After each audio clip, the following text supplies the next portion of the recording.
ನಮಸ್ತೆ.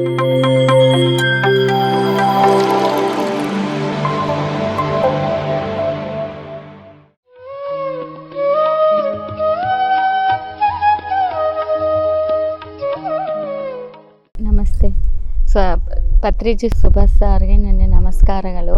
ಸ್ವರ್ಣಮಾಲಾ ಮೇಡಮ್ಗೆ ನನ್ನ ಪಾದಾಭಿವಂದನೆಗಳು. ನನ್ನ ಹೆಸರು ವಂದನಾ. ನಮ್ಮ ಹಸ್ಬೆಂಡ್ ಹೆಸರು ಸುದರ್ಶನ್. ನನಗೆ ಮೂವರು ಗಂಡು ನಾವು 2014 ಧ್ಯಾನಕ್ಕೆ ಪರಿಚಯವಾಗಿದ್ವಿ. ನಮ್ಮ ಹಸ್ಬೆಂಡು 2014 ಸದಾನಂದ ಯೋಗ ಪಿರಮಿಡದಲ್ಲಿ ನಾವು ಹೋಗಿ ಧ್ಯಾನನ ತಿಳ್ಕೊಂಡಿವಿ. ನಮಗೆ ವಿಜಯಲಕ್ಷ್ಮಿ ಮೇಡಮ್ ಅಂತ ಸ್ವಸ್ತಿಕ್ಸ್ತಾರ್ ಅಂತ ಅವರು ನಮಗೆ ಧ್ಯಾನ ಪರಿಚಯ ಮಾಡಿದರು. ಅವರಲ್ಲಿದ್ದ ನಾವು ಧ್ಯಾನ ಕಲ್ತ್ಕೊಂಡು ವಾರ ಅಲ್ಲಿಗೆ ಹೋಗಿ ಧ್ಯಾನ ಮಾಡ್ತಾಯಿದ್ವಿ. ಅಲ್ಲಿ ನನಗೆ ನಡುವು ನೋವು ಒಂದು 10 ವರ್ಷಗಳಿಂದ ಇದ್ದು, ಆ ನಡುವು ನೋವು ಧ್ಯಾನ ಒಂದು 3-4 ತಿಂಗಳು ಮಾಡಿದ ಮೇಲೆ ಇಳ್ದಂಗೆ ಆಗಿ ನನಗೆ ಆರಾಮಾಗೀನಿ. ದಿನ ಒಂದು ಟ್ಯಾಬ್ಲೆಟ್ ತೊಗೊಳ್ತಾ ಇದ್ದೀನಿ. ಆವಾಗ ಧ್ಯಾನ ಮಾಡಿ 3 ತಿಂಗಳಾದಮೇಲೆ ನಾನು ಒಂದು ಟ್ಯಾಬ್ಲೆಟನ್ನು ತೊಗೊಳ್ಲಾರ್ದಂಗೆ ನನಗೆ ಬ್ಯಾಕ್ ಪೇನ್ ಎಲ್ಲ ಕ್ಲೀನ್ ಆಗೈತೆ. ಆವಾಗಲಿಂದ ನಾವು ಧ್ಯಾನ ಮಾಡೋಕ್ಕೆ ಸ್ಟಾರ್ಟ್ ಮಾಡೀವಿ. ಇನ್ನೂ ಜಾಸ್ತಿ ಮಾಡ್ತಾಯಿದ್ವಿ. ಹಂಗೆ ಅನುಭವಗಳು, ಹಂಗೆ ಬೇಸರ, ಹೊಸೊಬ್ಬರನ್ನು ಕೂಡ ಧ್ಯಾನಕ್ಕೆ ಪರಿಚಯ ಮಾಡಬೇಕು ಅಂತ ನಮ್ಮ ಮನೆ ಅಕ್ಕಪಕ್ಕದವರು ಎಲ್ಲರನ್ನ ಕರ್ಕೊಂಡೋಗಿ ಧ್ಯಾನ ಮಾಡ್ತಾಯಿದ್ವಿ. ಇಲ್ಲಿ ಸದಾನಂದ ಪಿರಮಿಡ್ ವಾರ್ಷಿಕೋತ್ಸವ ಅದರ ಫಂಕ್ಷನಲ್ಲಿ ಎಲ್ಲ ನಾವು ಭಾಗವಹಿಸಿ ಎಷ್ಟು ಚೆನ್ನಾಗಿ ಧ್ಯಾನ ಮಾಡ್ಕೊತ ಇದ್ವಿ. ನಮ್ಮ ಯಜಮಾನರು ಅಷ್ಟೇ ಧ್ಯಾನಕ್ಕೆ ಬರೋ ಮುಂದೆ ಜಾಸ್ತಿ ಅರಿಸ್ತಾಯಿದ್ರು, ಜಾಸ್ತಿ ಇದು ಮಾಡ್ತಿದ್ರು ಕೋಪ. ಇವಾಗ ಅವರು ಧ್ಯಾನಕ್ಕೆ ಬಂದ ಮೇಲೆ ನಿಧಾನವಾಗಿ ಅವ್ರ ಕೆಲಸನ ಅವರು ಮಾಡ್ಕೊತ ಅವ್ರ ಬಿಸ್ನೆಸ್ ಕೂಡ ಚೆನ್ನಾಗಿ ನಡೀತಾ ಇದೆ. ಈಗ ಅವರು ಇಲ್ಲಿ ಅಮ್ಮ ಶಕ್ತಿ ಪಿರಮಿಡ್ಗೆ ಕೆಲಸ ಮಾಡ್ಕೊಂತ ಅವ್ರ ಕೆಲಸ ನೋಡ್ಕೊತ ಇಲ್ಲಿ ಫಂಡ್ ಕನೆಕ್ಷನ್ಗೆ ಎಲ್ಲ ಹೋಗ್ತಿದ್ದಾರೆ.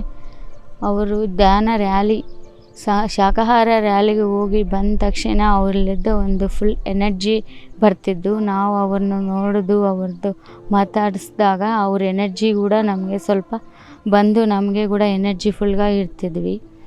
ಆವಾಗ ನಮ್ಮ ಧ್ಯಾನ ಮನೆಗೆ ಮಕ್ಕಳು ಎಲ್ಲರೂ ನಾವು ಧ್ಯಾನ ಮಾಡ್ತಾಯಿದ್ವಿ. ನಮ್ಮ ಮಾಮವರು ಕೂಡ ಧ್ಯಾನ ಮಾಡ್ತಿದ್ದಾರೆ. ನಮ್ಮ ಚಿಕ್ಕಮ್ಮ ಅವ್ರಿಗೆಲ್ಲ ಹೇಳ್ತಾಯಿದ್ದೀವಿ, ಅವರು ಧ್ಯಾನ ಮಾಡ್ತಿದ್ದಾರೆ.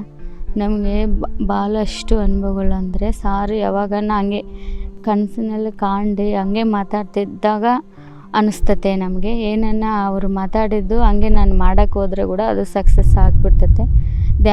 ಧ್ಯಾನ ನೀನು ಇವ್ರ ಮನೆಗೆ ಹಿಂಗೆ ಧ್ಯಾನ ಸ್ಟಾರ್ಟ್ ಮಾಡಿ ಅಲ್ಲಿ ಧ್ಯಾನ ಮಾಡ್ಸಮ್ಮ, ನೀವು ಇದು ಬೇಸ್ ಆಗ್ತದೆ ಅಂದರೆ ಆವಾಗ ಹಂಗೆ ಧ್ಯಾನ ಮಾಡೀವಿ. ನಮ್ಮ ಮನೆ ಬಗಲಾಗ ಕೂಡ ನಾನು ಹಂಗೆ ಅಂದ್ಕೊಂಡು ಅವ್ರ ಮನೆಗೆ ಕೂಡ ಒಂದು 21 ದಿನ ಧ್ಯಾನ ಮಾಡಿಸಿವಿ. ಅವ್ರ ಮನೆಗೆ ಪ್ರಾಬ್ಲಮ್ ಆಗಿ ಮತ್ತು ನಮ್ಮ ಮನೆಗೆ ಕೂಡ 21 ದಿನ ಧ್ಯಾನ ಮಾಡಿಸಿ ಶಾಖಾಹಾರ ರ್ಯಾಲಿ ಮಾಡಿಸಿ ಎಲ್ಲರೂ ನಮ್ಮ ಮನೆ ಒಂದು ಫಂಕ್ಷನ್ ಆದಂಗೆ ಆಗಿ ಬೇಸ್ ಆರಾಮಾಗಿ ಇದ್ದೀವಿ. ಅಲ್ಲಿ ಫಂಕ್ಷನ್ ಕೂಡ ಬೇಸ್ ಗೀತಾ ಮೇಡಮ್, ಭೀಮಾ ಸಾರು ಎಲ್ಲರೂ ನಮ್ಮ ಮನೆಗೆ ಬಂದು ಎಲ್ಲರೂ ಸಹಕರಿಸಿ ಒಂದು ಫಂಕ್ಷನ್ ಥರ ಮಾಡ್ಕೊಂಡು ನಾವು ಫಂಕ್ಷನ್ ಮಾಡಿದ್ದೀವಿ. ಅದು ಎಲ್ಲರೂ ಶಾಖಾಹಾರಿಯಾಗಿ ಧ್ಯಾನವನ್ನು ಮಾಡಿ ಜಗತ್ತಿಗೆ ಧ್ಯಾನನ ಪರಿಚಯ ಮಾಡಬೇಕಂತ ಎಲ್ಲರೂ ಪ್ರತಿಯೊಬ್ಬರು ಧ್ಯಾನ ಮಾಡಬೇಕಂತ ನನ್ನ ಆಸೆ ಅಷ್ಟೇ. PMC ಕನ್ನಡ ಚಾನೆಲ್ ಅನ್ನು ಲೈಕ್ ಮಾಡಿ, ಶೇರ್ ಮಾಡಿ, ಸಬ್ಸ್ಕ್ರೈಬ್ ಮಾಡಿ ಮತ್ತು ಮಾಡಿಸಿ. ಎಲ್ಲರಿಗೂ ಧನ್ಯವಾದಗಳು.